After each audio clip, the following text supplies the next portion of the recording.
네, 안녕하십니까. 슈리입니다. 시청자 여러분. 올 때마다 이렇게 물부터 대접받고, 요 물을 찍는 게 일상이네요. 이게 벤츠의 서비스 공약이라 그래서 오는 손님마다 이렇게 안내를 해준다고 합니다.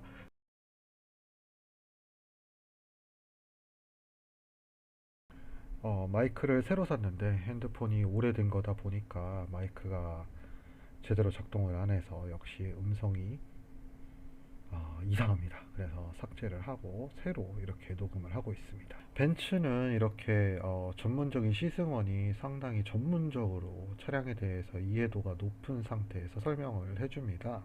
지금 핸들과 내비 관련해서 설명을 해주고 있습니다. 네, 핸들 관련해서 간단하게 설명을 올렸습니다. 핸들은 지금 동영상에서 보시다시피 이렇게 핸들 좌하단 쪽에 조정 가능한 그 바가 달려 있습니다. 네, 이렇게 전면부 운전석과 보조석 쪽에 이렇게 간단하게 정리를 해봤습니다. 이게 요즘 유행인지 몰라도 기어봉이 이렇게 스티커나 이렇게 돌림 형식이 아니라 이렇게 핸들 뒤쪽에 많이 들어가고 있습니다. 그리고 원래 이쪽에 주로 그 와이퍼 조작부가 있었는데 와이퍼 조작부가 이제 그 원래는 라이트 조작부 쪽으로 옮겨가고 라이트는 대부분 이제 센서로 자동화 돼가고 있는 추세인가 봅니다. 벤츠도 샤오펑 제 차와 똑같이 이런 식으로 되어 있습니다. 이렇게 주차할 때 보면은 벤츠 마크가 돌아가면서 안쪽에 숨어 있는 요 후방 카메라가 나옵니다. 이래서 그런지 반응은 약간 조금 느렸습니다. 다른 차들은 한 5초 정도면 바로 내비 화면으로 넘어가는데 벤츠 같은 경우에는 대략 10초 정도 이렇게 기다려야지 화면으로 넘어가더라고요. EQC 같은 경우에는 350km하고 400km 기준으로 두 가지 버전이 나오고 있는데요. 400km든 350km든 둘 다 AWD 4륜이고요. 400km는 400마력, 대략 2.5T 엔진하고 비슷하다고 보시면 되고 350km는 대략 290마력, 이게 아마 2.0T랑 비슷할 겁니다. 네, 지금부터 제가 실제로 시승을 하면서 운전을 하면서 몰아보는 구간입니다. 이미 지도원께서 매우 상세하게 설명을 해주셔서 핸들 위치 조정, 시트 위치 조정, 그리고 사이드미러 조정에는 문제가 없었습니다. 매우 쉽게 진행했습니다. 역시 SUV다 보니까 이 시야각은 매우 넓고 좀 높은 편이었습니다. 그래서 좀 이렇게 트였다 이런 느낌을 받았고, 시승 코스는 산업도로기는 하지만 최고 속도가 100까지 달릴 수 있는 자동차 전용 도로로 구성이 되어 있어서 좀 고속을 달려볼 수 있었습니다. 예, 제로 빼기 5초대라는 거. 와, 이거 포르쉐 이후에 이 정도로 빠른 차는 제가 처음이니까요. 이제 뭐 엄청난 경험이었습니다. 그리고 벤츠가 카오디어를 이거를 범마스터라고 해야 되나? 범메스터라고 하나?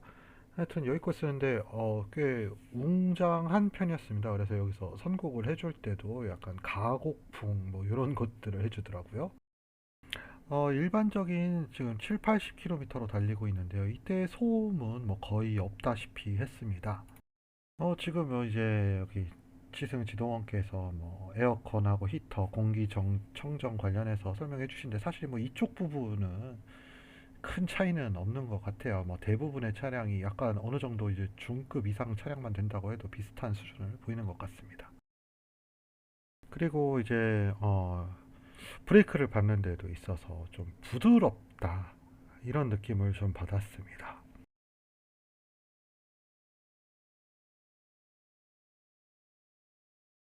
제가 지금 요 정차 때에는 오토홀드 기능을 쓰지는 않았는데요. 비슷하게 브레이크를 살짝 밟으면 그냥 있는 상태고 브레이크를 좀 세게 밟으면 오토홀드 기능이 적용이 되는 그런 식입니다. 일단 승차감 측면에서는 역시 포르쉐는 좀 스포티하다 보니까 약간 진동도 어느 정도는 느껴지고 이런 게 있었는데요.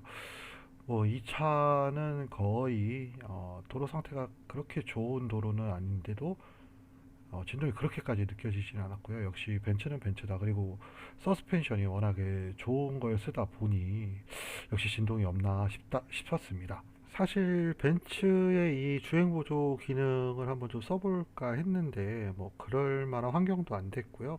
솔직히 L2급 같은 경우에는 그냥 일반 크루즈에다 차선 유지 정도 그리고 자동 주차 정도인데 뭐 이런 시승에서 좀 느끼기에는 이미 제가 다른 데서 워낙 많이 해서 L2급은 눈에 들어오질 않습니다.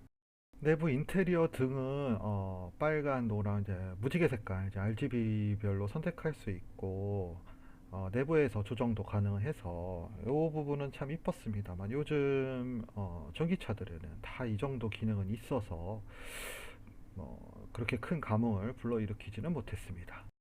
사실 제가 많은 차를 시승을 해본 것도 아니고 많은 차를 타본 것도 아니지만 포르쉐 타이칸부터 샤오마이 같은 경차 그리고 네타 V 이런 이제 가성비 차 몰아봤는데 벤츠에서 나온 요 GQ, EQC 제가 기대치가 너무 높았던 걸까요? 생각보다는 제 기대치를 만족해 주지는 못했습니다. 하지만 시트라던가 승차감 그리고 동력과 제동력 이쪽 부분에서는 역시 벤츠다라는 말이 나올 수준이었고요.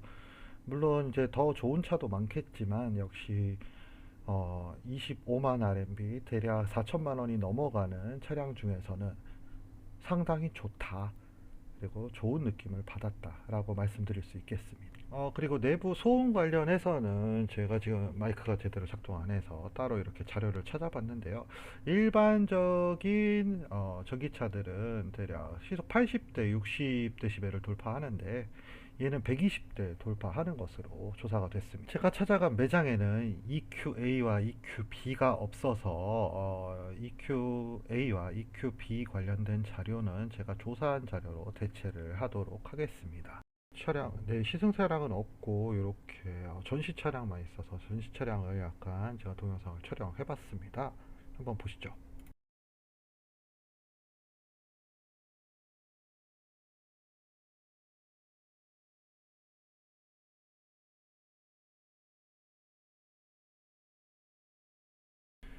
이렇게 보시면 EQB는 특별한 옵션이 따로 적용이 안 되고 그냥 모든 거를 다 적용을 시켜줬습니다. 그래서 이 정도 가격입니다. 가격대로 정리를 하면은 이제 기본적인 옵션 추가한 EQA면은 대략 한국 돈으로 6천 한 700만 원에서 거의 7천만 원 조금 안 되는 가격이라고 보시면 되고 EQB 같은 경우에는 7,500만 원 정도 되고요.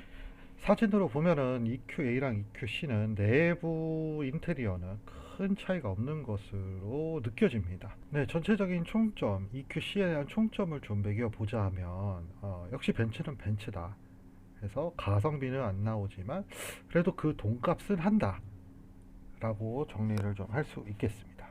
여기까지 슈리였습니다. 감사합니다.